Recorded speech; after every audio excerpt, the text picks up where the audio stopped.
Bismillahirrahmanirrahim. Assalamu alaikum. Today is the 29th of July. It's a Thursday.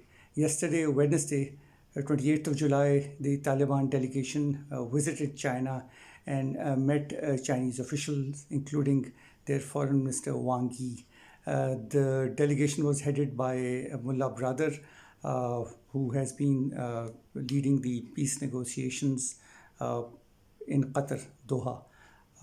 He had earlier been for a very long time in Pakistan's custody, but then he was released and he's been playing a very important role in the various kinds of negotiations which are being carried out in order to bring about some kind of solution to Afghanistan's future.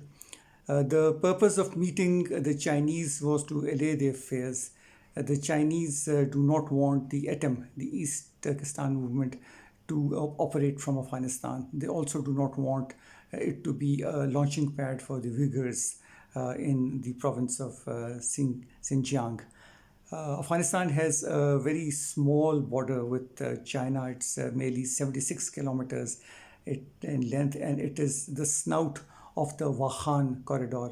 The movement in that area is difficult. It's very remote, poverty-stricken, and it has perilous heights.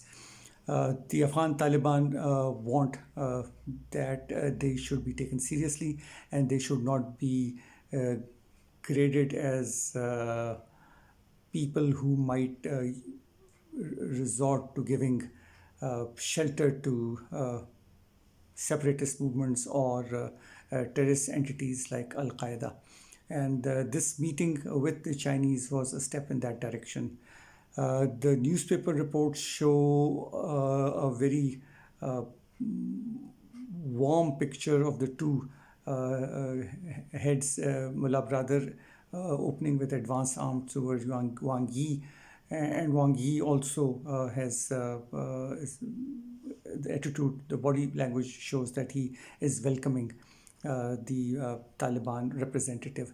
So these are all various kinds of diplomatic steps that the Taliban are taking. They call themselves the Islamic Emirate of Afghanistan. They've made great strides and have made great territorial gains. The Afghan National Army is trying to stop them. The American Air Force is supporting them. They have carried out a bombardment of certain areas of Kandahar. The Americans have also said that if the Taliban, if this edition of Taliban is as difficult as the previous one, then it might become a pariah state. The Saudi foreign minister was in Pakistan also a day ago. They wanted the Pakistan and Saudi Arab want to repair the relationship.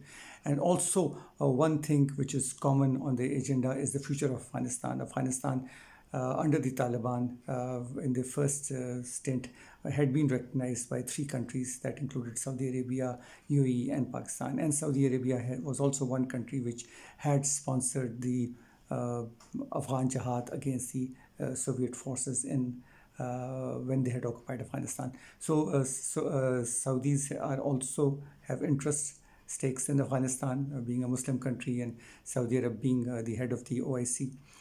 The Russian Federation has beefed up its security situation. In Tajikistan, they've started training Tajik troops in anticipation of any border incursions into Tajikistan. Russia has a military base in Tajikistan.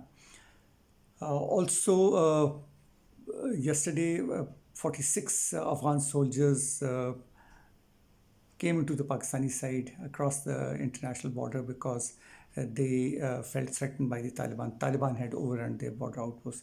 So Pakistan gave them good reception. They were treated, fed, and ultimately I think they will be returned to Afghanistan, or perhaps they might like to stay on in Pakistan. So this is the evolving situation in Afghanistan. I would be looking forward to your comments. Thank you for listening to me. Assalamu alaikum.